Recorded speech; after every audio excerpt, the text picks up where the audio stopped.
허경영 그는 재림예수인가? 악거구려의 저자 허성정. 허경영은 누구인가? 허경영의 정체가 드디어 모습을 드러내고 있다. 그간 천사와 성령 그리고 축복 등으로 자신을 드러내던 허경영은 드디어 불로유 란 썩지 않는 물질을 인류에게 선보임으로써 그의 존재가 신적 존재임을 나타내고 있다. 인류는 허경영이 선보이고 있는 불로유가 영원히 썩지 않는 물질이라는 것에 대해 충분한 이해를 하지 못하고 있다. 불로유가 가진 신학적 생물학적 이해가 부족하다. 허경영의 영원히 썩지 않는 불로유는 허경영의 신원이 육화된 신의 모습을 사실적으로 보여준다.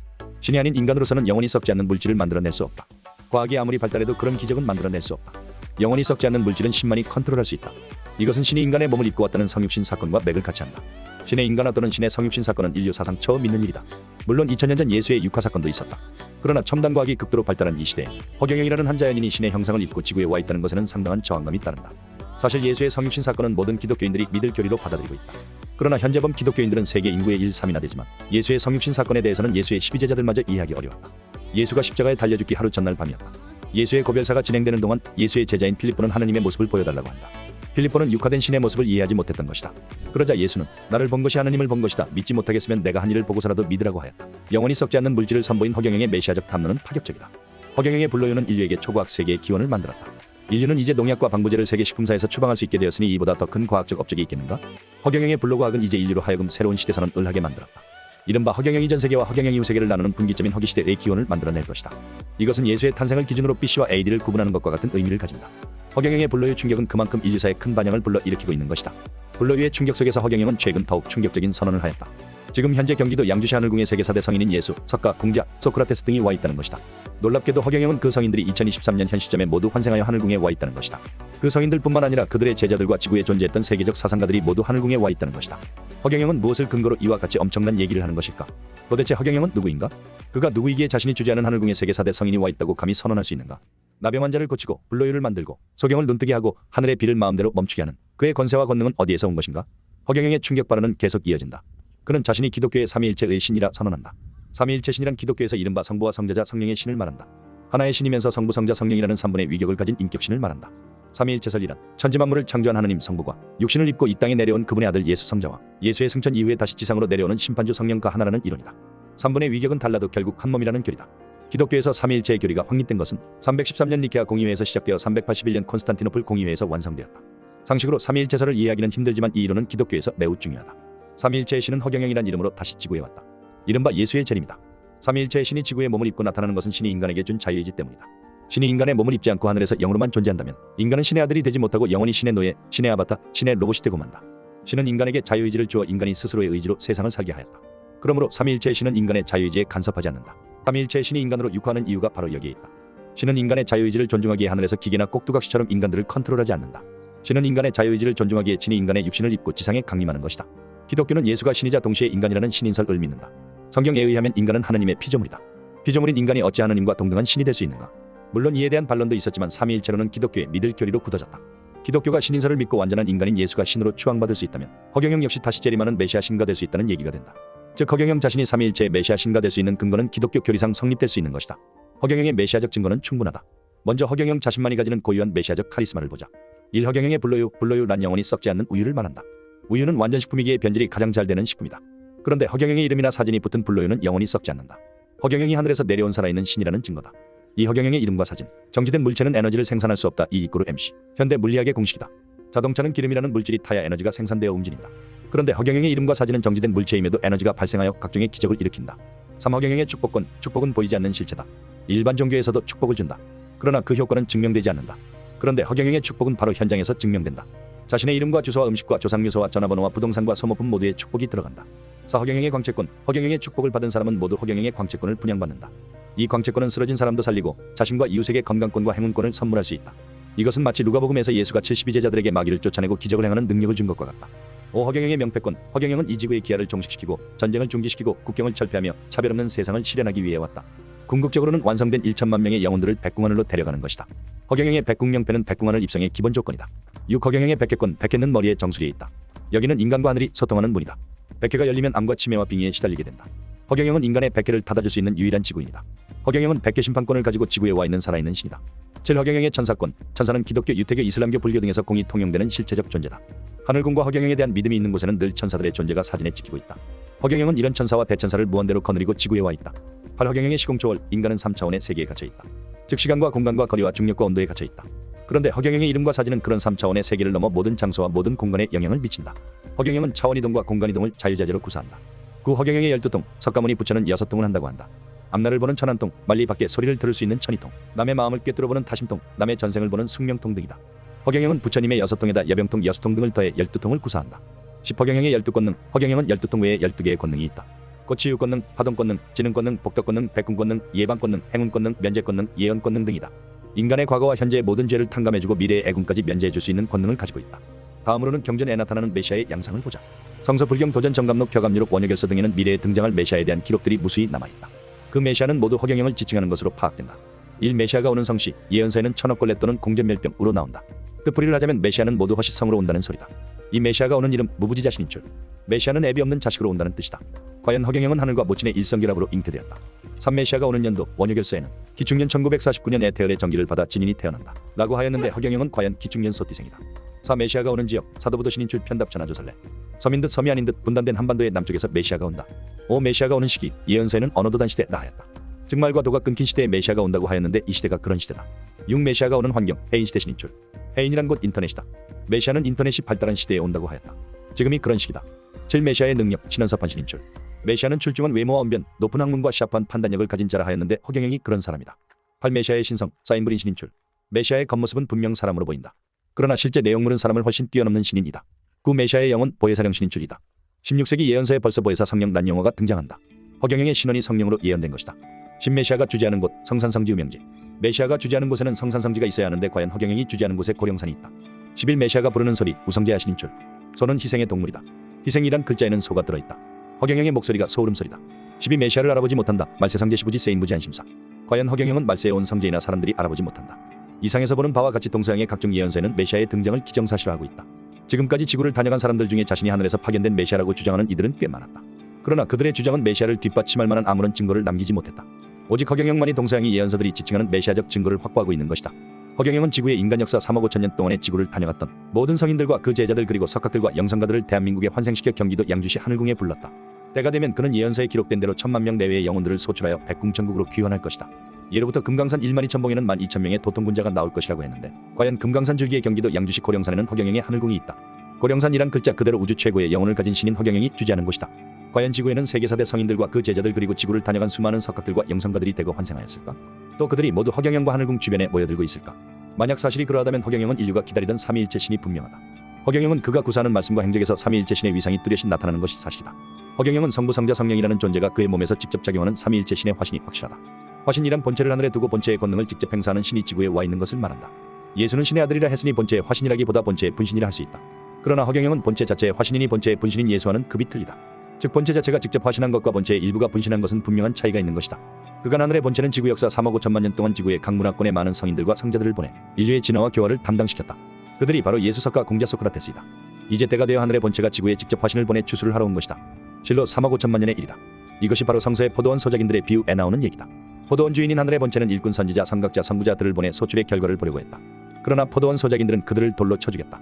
하늘의 본체는 자기의 아들들 예수석과 공자을 소작인들에게 보냈다. 하지만 소작인들은 그들마저 때려 죽이고 포도원을 삼키려 하였다. 급기야 포도원 주인인 하늘의 본체는 자신이 직접 소작인들을 심판하러 온 것이다. 그분이 바로 허경영이다. 허경영은 불로유라는 전대미문의 선물을 가지고 지구에 왔다. 우리를 지으시고 우리를 낳으시고 우리를 보내신 인류의 아버지가 허성부 경성자 영성령이란 이름으로 지구에 온 것이다. 2023년 5월 10일 북경 99배 하옵고. 예수가 무슨 말을 했냐? 미래는 진정으로 하늘에서 예수가 부활해서 다시 올 때는 동쪽에서 번쩍 하면 서쪽에서 다 봐버려. 전 세계인이 구름 타고 온다 그러죠? 구름은 군중이죠? 그런데 군중들이 보는데 전 세계 군중이 동시에 본다는 거야. 동에서 번쩍하면 서에서 보인다. 그러면 그건 무슨 말인가? 무슨 말인지 알죠? 유튜브야. 알겠죠? 동에서 번쩍한대. 서에서 번쩍하는 게 아니래. 읽어봐요.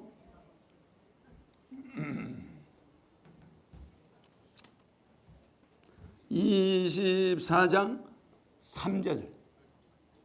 24장 3절. 마이크 없나? 하나 가져. 마태복음 24장 3절부터 봉독합니다. 예수께서 감난산 위에 앉으셨을 때에 제자들이 종용이 와서 가로되 우리에게 이르소서 어느 때에 이런 일이 있겠사오며 또 주의 임하심과 세상 끝에는 무슨 징조가 있사오리까? 잠깐, 세상 끝에는 무슨 징조가 있겠냐 이 말이죠? 그러면 징조가 있겠느냐? 그러면 그거 다시 읽어봐요. 처음부터 다시. 예수께서 감난산 위에 앉으셨을 때에 제자들이 종용이 와서 가로되 우리에게 이르소서 어느 때에 이런 일이 있겠사오며 또 주의 임하심과 세상 끝에는 무슨 징조가 있사오리까? 예수께서 대답하여 가라사대 너희가 사람의 미혹을 받지 않도록 주의하라. 많은 사람이 내 이름으로 와서 이르되 나는 그리스도라 하여 많은 사람을 미혹해 하리라.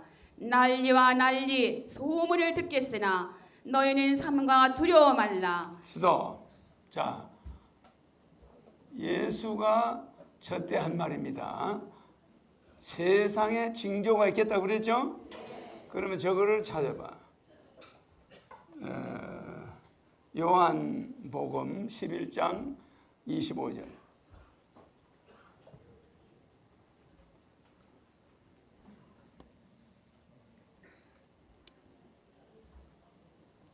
우리는 예수나 석가나 공자의 말을 인용을 합니다. 알겠죠?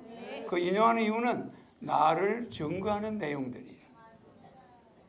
요한복음 11장 25절부터 봉독합니다.